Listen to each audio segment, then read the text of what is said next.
कैसे हो सारे? Hope you all are good.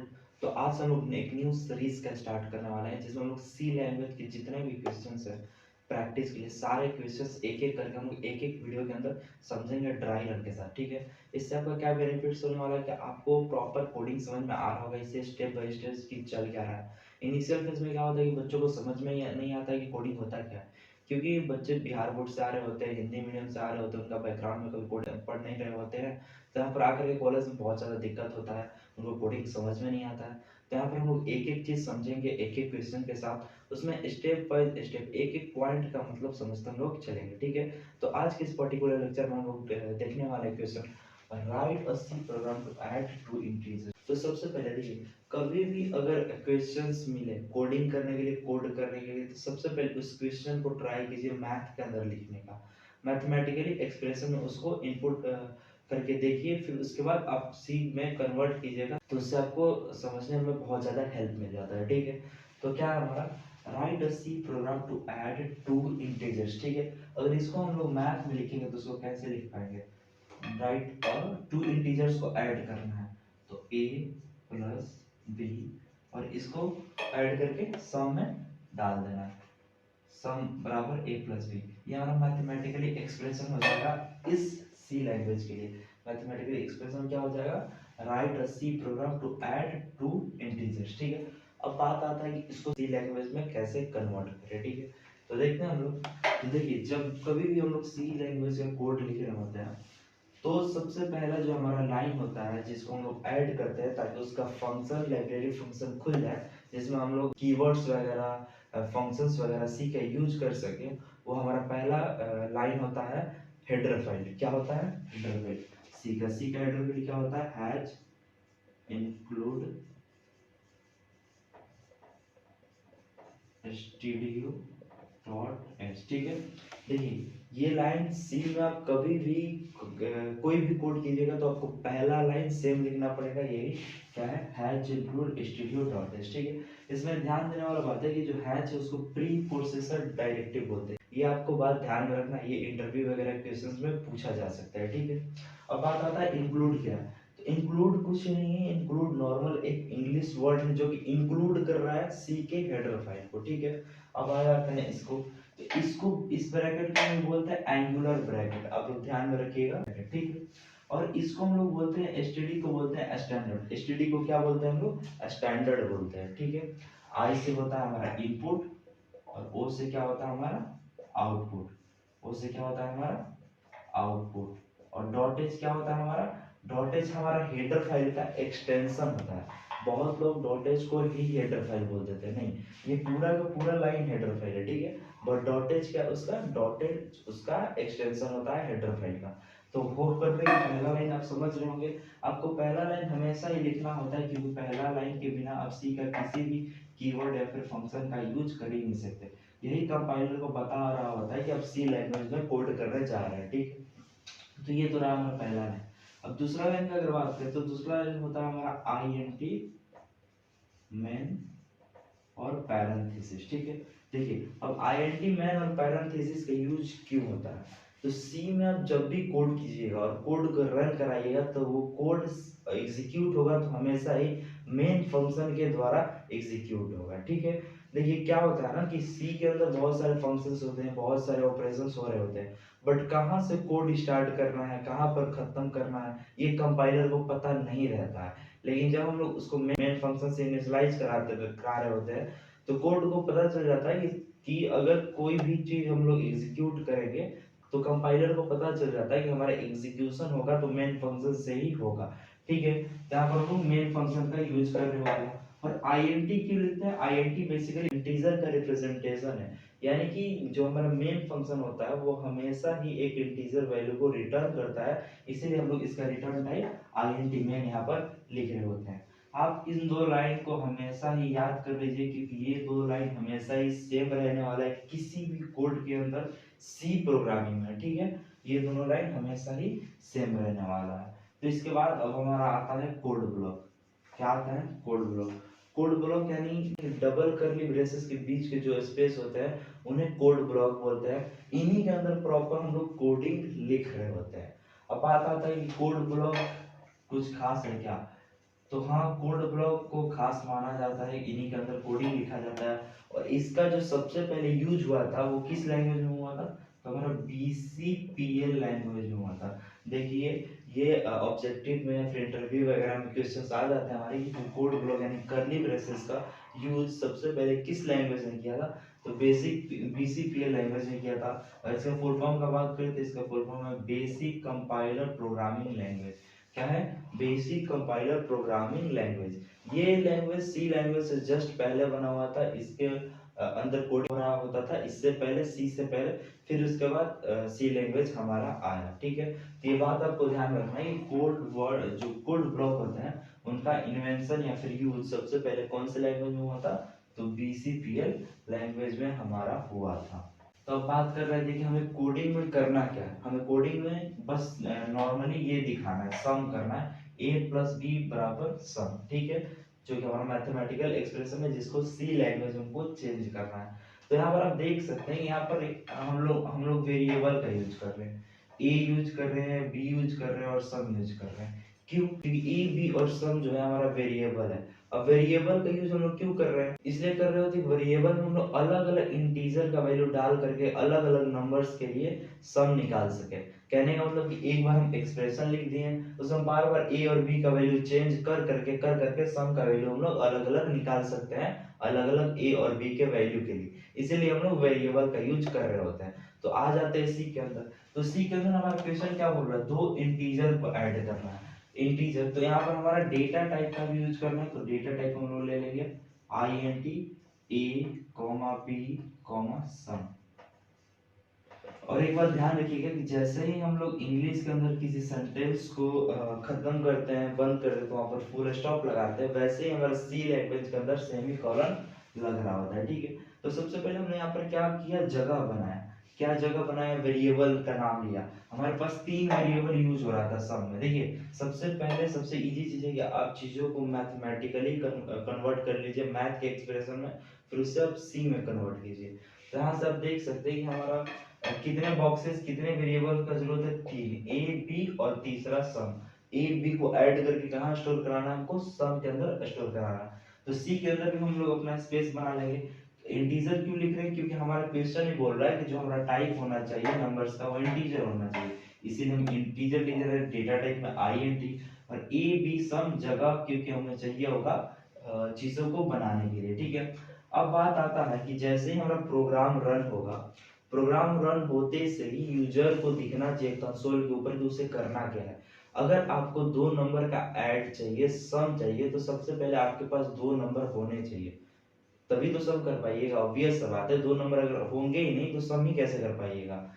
तो यहाँ से हमको दो नंबर का इनपुट लेना पड़ेगा। इनपुट लेने के लिए कोड रन करने के बाद कंसोल के ऊपर यूजर को दिखना चाहिए कि उसको दो नंबर डालना है। और दिखने के लिए, डिस्प्ले होने के लिए जो हम लोग फंक्शन सी के अंदर यूज करते हैं वो होता है प्रिंटफ फंक्शन, जो कि एक लाइब्रेरी डिफाइंड फंक्शन है, जो कि सी में पहले से स्टोर होता है, हमें बस यूज करने का रहता है। ठीक है, तो हम लोग यूज कर लेते हैं printf double quote enter the two integer। ठीक है, देखिए ये हमारा प्रिंटफ फंक्शन है। प्रिंटफ फंक्शन का बेसिकली दो तरीके से यूज किया जाता है। पहला कि टेक्स्ट को आपको डिस्प्ले कराना है तो, और दूसरा अगर किसी टेक्स्ट वेरिएबल के वैल्यू को डिस्प्ले कराना। तो यहाँ पर आप देख सकते हैं हम लोग टेक्स्ट को डिस्प्ले करा रहे हैं कंसोल के ऊपर। प्रिंट है, प्रिंट से ही आपको समझ में आ रहा है कि प्रिंट एफ यानी प्रिंट करने वाला फंक्शन।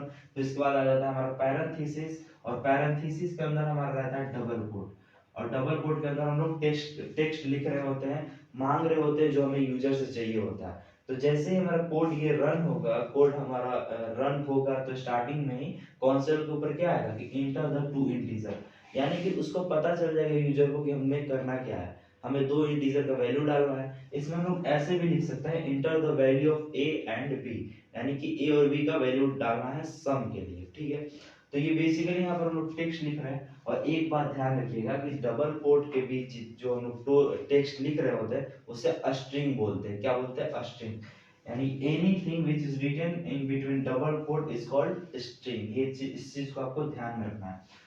अब तो बात रहा कि हमने मांग लिया, हमने यूजर से मांग लिया 2 नंबर, 2 इंटीजर ले लिया यूजर से। अब बात आता है कि उसको स्टोर कराना है, रखना है, स्कैन कराना है। तो स्कैन कराने के लिए, स्टोर कराने के लिए भी हमारे पास सी का एक लाइब्रेरी फंक्शन होता है, वो होता है हमारा स्कैनफ। ठीक है, जैसे कि नाम से आपको लग रहा है, कौन सा फंक्शन होता है हमारा, स्कैन एफ, यानी कि स्कैन करने वाला फंक्शन। ठीक है, स्कैनफ होता है। स्कैनफ में सबसे पहले हमारा क्या होता है, स्कैनफ में हम लोग वैल्यू को स्टोर करा रहे होते हैं, यानी कि जो हम लोग वैल्यू ले रहे होते हैं, ए का वैल्यू, बी का वैल्यू, इनपुट से जो भी वैल्यू ले रहे होते हैं उसको स्टोर करा रहे होते हैं वेरिएबल के अंदर, बता रहे होते हैं किसका वैल्यू किस में जाएगा। और अगर सी लैंग्वेज में वैल्यू का बात करें तो सी लैंग्वेज में वैल्यू को रिप्रेजेंट करता है हमारा फॉर्मेट स्पेसिफायर, कि जैसे कि हमारा परसेंट डी हो गया, परसेंट एफ हो गया, परसेंट सी हो गया, परसेंट एल एफ हो गया। ठीक है, ये सब हमारे फॉर्मेट स्पेसिफायर होते हैं। ये आपका इंटीजर के लिए यूज होता है, ये आपका फ्लोट के लिए यूज होता है, ये आपका कैरेक्टर के लिए यूज होता है, ये आपका डबल के लिए यूज होता है। देखिए ये जितने भी हैं इंटीजर, फ्लोट, कैरेक्टर और डबल, ये हमारे डेटा टाइप्स होते हैं, बताते हैं कि किस प्रकार के डेटा के ऊपर हम लोग काम कर रहे हैं। जैसे कि अभी हम लोग किस प्रकार के डेटा के ऊपर काम कर रहे हैं, इंटीजर के ऊपर। फ्लोट क्या होता है, जो पॉइंट्स में होता है। ठीक है, फिर क्या होता है, जो कि हम जिसमें हम लोग कैरेक्टर के अंदर डील कर रहे होते हैं, जैसे अपर केस हो गया हमारा एबीसीडी, लोअर केस हो गया एबीसीडी, या फिर कोई स्पेशल कैरेक्टर जैसे कि एम्परसेंट, परसेंटेज वगैरह, ये सारा हमारे क्या होते हैं, कैरेक्टर के अंदर आ जाते हैं। ठीक है, एलए भी हमारे डबल भी हमारा एक डेटा टाइप है, और ये पॉइंट के लिए ही यूज होता है, बट ये एक बड़ा डेटा टाइप है। इसका अगर साइज का बात करें तो इंट का साइज 4 होता है, फ्लोट का भी 4 होता है, 4 बाइट का होता है, कैरेक्टर का 1 बाइट का होता है, डबल का 8 बाइट का होता है। ठीक है, तो बड़े बड़े नंबर्स के लिए हम लोग डबल का यूज कर रहे होते हैं। ठीक है, तो यहाँ से हमें, और इनको हम लोग क्या बोल रहे होते हैं, वैल्यू बोल रहे होते हैं। क्या बोल रहे होते हैं, वैल्यू बोल रहे होते हैं। तो हमें क्या कराना है, जो हम लोग वैल्यू ले रहे हैं यूजर से उसको स्टोर कराना है। तो आइए करा लेते हैं। तो सबसे पहले हम लोग देखेंगे कि कितना वैल्यू हम लोग यूजर से ले रहे हैं। तो हम लोग को कितना वैल्यू लेना है, 2 नंबर का सम कराना है, तो 2 ही वैल्यू चाहिए ना यूजर से एज अ इनपुट।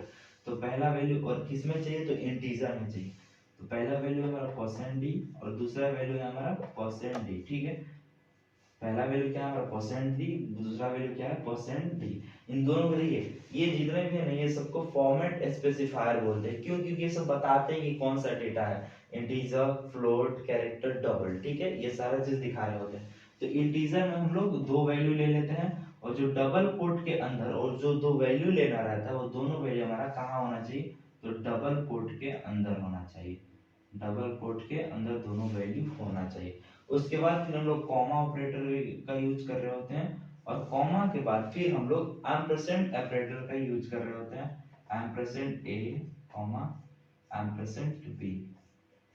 देखिए इसको ना, इसको एम्परसेंड बोलते हैं। एम्परसेंड बेसिकली एड्रेस को रिप्रेजेंट कर रहा होता है। ठीक है, देखिए आपको 2 वैल्यू लेना है, लेकिन आप कंपाइलर को कैसे बताइए कि पहला वैल्यू ए के लिए चाहिए या फिर बी के लिए चाहिए। आपको पता है कि ए पहले आता है अल्फाबेट्स के अंदर, हमारे जो इंग्लिश के अल्फाबेट्स है उनमें ए पहले आता है, बट कंपाइलर को तो ऐसा नहीं पता। कंपाइलर में मान करके चलिए जो पहला इनपुट आया वो बी को दे दिया, दूसरा जो है वो ए को दे दिया, यानी कि प्रॉपर कंपाइलर हमारा कंफ्यूज हो जाएगा। इसीलिए हम लोग यहाँ पर एड्रेस लगा देते हैं कि पहला वैल्यू, जैसे ही परसेंट हमारा पहला वैल्यू आएगा वो ए के एड्रेस में चला जाएगा, यानी कि ए नाम का जो वेरिएबल बना है, ए नाम का जो कंटेनर है उसमें चला जाएगा, और जो डी का और जो दूसरा वैल्यू है वो हमारा बी के एड्रेस में चला जाएगा। इसीलिए हम लोग एम्परसेंड का यूज करते हैं। ये एम्परसेंड ऑपरेटर है हमारा, इसे हम लोग एड्रेस के रूप में समझते हैं कि ए के एड्रेस में जा रहा वैल्यू और बी के एड्रेस में जा रहा वैल्यू। तो देखिए यहाँ पर हम लोग क्या कर रहे हैं, हम लोग यहाँ पर जगह बना लिए, यानी कि वेरिएबल बना लिए, यूजर से मांग भी लिए कि हमें चाहिए भाई 2 इनपुट दे, 2 सम करना है। उसके बाद हम लोग स्टोर भी करा लिए, और तीसरा चीज हमारा क्या बच जाता है, तो लॉजिक बच जाता है। ये करना क्या है, ठीक है, तो क्या करना है हमें, तो ऐड करना है। तो देखिए जो मैथ में हमारा एक्सप्रेशन हो रहा होता है ऐड करने का, ऑपरेटर्स वगैरह जैसे plus operator, minus operator, multiplication operator, divide operator, वो लगभग सेम ही हो रहा होता है। ठीक है, तो जैसे यहाँ पर आपको प्लस दिख रहा है, वैसे ही हम लोग सी में प्लस को यूज कर सकते हैं। यहाँ पर हमें क्या करना है, सम नाम का जो वेरिएबल है या फिर बॉक्स है, देखिए वेरिएबल को अगर आप एज अ बॉक्स समझ रहे हैं तो आपको काफी चीजें और आसानी से समझ में आना स्टार्ट हो जाएंगी। तो सम नाम के जो बॉक्स है हमारा डब्बा है, उसमें हम लोग को क्या करना है, जो हम लोग इनपुट लिए हैं, वैल्यू लिए हैं ए और बी का, दोनों को ऐड करा देना है। और जैसे ही ऐड करा लेते हैं तो ये लाइन तो हमारा कंप्लीट हो गया। और जैसा कि मैंने आपको बताया कि सी लैंग्वेज में जैसे ही कोई लाइन कंप्लीट होता है तो हम लोग सेमी कॉलन का यूज कर रहे होते हैं, यानी कि यहाँ से इस लाइन का काम हमारा खत्म हो गया। तो देखिए हमने क्या क्या कर लिया, हमने यहाँ से जगह बना लिया, वेरिएबल का कंटेनर का नाम दे दिया, यहाँ से वैल्यू मांग लिया, यहाँ से स्टोर करा लिया, और यहाँ से हमें जो कराना था काम वो काम भी करा लिया। अब काम तो हमारा हो गया, बट काम होने के बाद ये डिस्प्ले नहीं हो रहा कि सम का वैल्यू कितना है। अब कितना भी कोड लिख दीजिए, अगर उसका आउटपुट ही डिस्प्ले नहीं होगा कंसोल के ऊपर तो यूजर को तो कुछ मिलेगा ही नहीं। वो 2 नंबर डाला, हाँ ठीक है, कंपाइलर में एडिशन हो गया, बट उसको दिख ही नहीं रहा। कंसोल के ऊपर दिखना भी तो चाहिए कि वैल्यू कितना आया, ठीक है। तो उसके लिए हम लोग डिस्प्ले होने के लिए कौन सा फंक्शन का यूज कर रहे होते हैं, प्रिंटफ फंक्शन का यूज कर रहे होते हैं। तो फिर से हम लोग सम को डिस्प्ले कराने के लिए प्रिंटफ फंक्शन का यूज कर लेंगे। पहला तो इसको हम लोग डिस्प्ले करा लेते हैं प्रिंटफ फंक्शन से, ठीक है। देखिए प्रिंटफ में जैसा कि मैंने आपको बताया कि सबसे पहले पैरेंथेसिस आता है, फिर डबल कोट आता है, और डबल कोट के अंदर हम लोग लिख रहे होते हैं। देखिए मैं इनिशियली शुरुआत में ही आपको बताया था कि प्रिंटफ का 2 तरीके से यूज करते हैं हम लोग। पहला नॉर्मल टेक्स्ट को प्रिंट कराने के लिए, दूसरा किसी वेरिएबल के वैल्यू को प्रिंट कराने के लिए, ठीक है। तो देखिए यहाँ पर जो हम लोग पहले प्रिंटफ का यूज किए, इंटर द टू इंटीजर्स, तो यहाँ पर हम लोग किसी के वैल्यू को प्रिंट नहीं करा रहे, नॉर्मल टेक्स्ट को प्रिंट करा रहे हैं, इंफॉर्मेशन को प्रिंट करा रहे हैं कि हमें क्या चाहिए, हम मांग रहे हैं। लेकिन यहाँ पर हमको नॉर्मल सम का टेक्स्ट नहीं प्रिंट कराना, हमें सम का वैल्यू प्रिंट कराना है। तो वैल्यू के लिए कौन सा हम लोग चीज का यूज करते हैं, वो है हमारा फॉर्मेट स्पेसिफायर। ये सब हमारा क्या है, वैल्यूज है। तो हमारा देखेंगे कि डेटा किस प्रकार का है, इंटीजर है, क्योंकि इंटीजर को ऐड कर रहे हैं तो इंटीजर ही आएगा। तो हम लोग परसेंट डी का यूज करने वाले हैं। तो लिखेंगे sum of A and B is percent D, और डबल कोट को बंद कर देंगे, और यहाँ से हम लोग कॉमा ऑपरेटर का यूज करेंगे, और यहाँ पर जिसका वैल्यू लेना रहेगा उसको लिख देंगे। तो किसका वैल्यू है ये, सम का, किसका, तो सम का, ठीक है। अब देखिए यहाँ पर क्या हो रहा है, यहाँ पर हम लोग क्या लिखे टेक्स्ट के रूप में, sum of A and B is percent D, sum of A and B is percent D. यहाँ पर प्रिंट क्या होने वाला है हमारा, कंसोल के ऊपर हमारा डिस्प्ले होगा sum of A and B is value of sum, यानी कि जो हमारा ऐड करके आ रहा होगा उसका वैल्यू हमारा प्रिंट हो रहा होगा। ये हमारा कंप्लीट कोड हो गया 2 नंबर को ऐड करने के लिए सी लैंग्वेज के अंदर। हमने इस कोड को लाइन बाय लाइन आपको समझाया ताकि आपको कोई भी डाउट ना आए। एक बार फिर से हम लोग इसको देख लेते हैं। पहला लाइन हेडर फाइल होता है जो कि बताता है कंपाइलर को कि हम लोग सी में कोडिंग करने जा रहे हैं। हैश को प्रीप्रोसेसर डायरेक्टिव बोलते हैं। एसटीडी से हमारा स्टैंडर्ड होता है, आई से इनपुट, ओ से output, dot H header file का एक्सटेंशन होता है। सी का जितना कोड मेन फंक्शन के द्वारा एग्जीक्यूट होता है और उसका रिटर्न टाइप इंटीजर होता है, ठीक है। अगर बात करें यहाँ से, तो इसको कोड ब्लॉक बोलते हैं, कर्ली ब्रेसेस को, जिसमें हम लोग कोडिंग लिख रहे होते हैं। यहाँ हम लोग वेरिएबल डिफाइन कर लेते हैं, वेरिएबल बताते हैं कि कौन से डेटा का चाहिए और कितना और क्या क्या नाम का वेरिएबल चाहिए, ठीक है। फिर यहाँ से हम लोग इनपुट के लिए वैल्यू मांग लेते हैं यूजर से, ताकि उसको दिखे कि इनपुट डालना है यहाँ पर। और यहाँ से स्टोर करा लेते हैं कि कौन सा वैल्यू पहले चाहिए, कौन सा वैल्यू बाद में चाहिए, कौन सा वैल्यू ए में जाना चाहिए, कौन सा वैल्यू बी में जाना चाहिए, ठीक है। फिर उसके बाद आता है हमारा लॉजिक, जो कि हमारा काम होता है, जो है हमारा सम ए प्लस बी। और उसके बाद जो आता है हमारा कि जो हम काम कर रहे हैं उसको दिखा दे यूजर को, प्रिंट करा दे, डिस्प्ले करा दे वैल्यू ऑफ सम, यानी कि जो हमारा आया हुआ था, ये सारा चीज। एक और कन्वेंशन होता है, क्योंकि मेन फंक्शन का यूज कर रहे हैं हम लोग, तो रिटर्न टाइप इसका इंटीजर होता है, इसीलिए हम लोग यहाँ पर रिटर्न 0 का यूज कर रहे होते हैं। अगर आप नहीं भी कीजिएगा तो कोई एरर नहीं आएगा, बट ऐसा कन्वेंशन माना जाता है कि कर लेना चाहिए।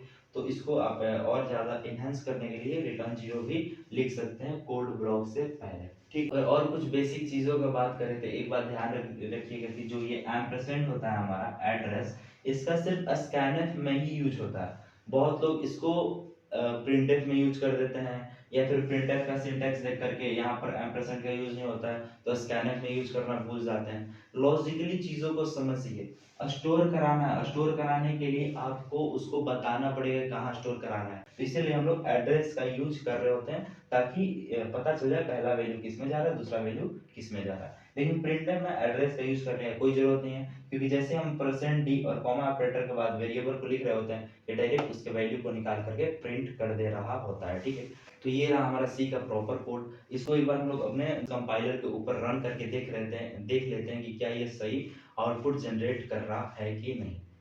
तो यहाँ से आ जाते हैं हम लोग अपने ऑनलाइन सी कंपाइलर के ऊपर, और पहला लाइन क्या था हमारा, हेडर फाइल #include studio.h। ठीक है, उसको राइट कर लेते हैं। फिर हमारा दूसरा लाइन int मैन, जैसे कि हमने बताया कि कोई भी सी लैंग्वेज मेन फंक्शन के द्वारा एग्जीक्यूट होता है। उसके बाद कीबोर्ड ब्लॉक के अंदर हम लोग कोड लिख रहे होंगे। सबसे पहले वेरिएबल बना लेते हैं int ab और सम। फिर यूज़र से इंटीजर मांग लेते हैं, आउटपुट के तौर पर क्या चाहिए, तो इंटर द 2 नंबर्स। ठीक है, फिर इसको हम लोग स्टोर करा लेंगे। स्टोर कौन से फंक्शन से कराते हैं, तो स्कैनफ से, स्कैनफ पैरेंथेसिस डबल ब्लॉक, फिर %d कॉमा एंड नहीं, इसको एम्परसेंड बोलते हैं, एड्रेस बताता है। ठीक है, address of A and address of B. ठीक है, फिर इसके बाद हम लोग लॉजिक लेंगे। लॉजिक क्या है, सम इज इक्वल टू a+b, यही करना था हमें।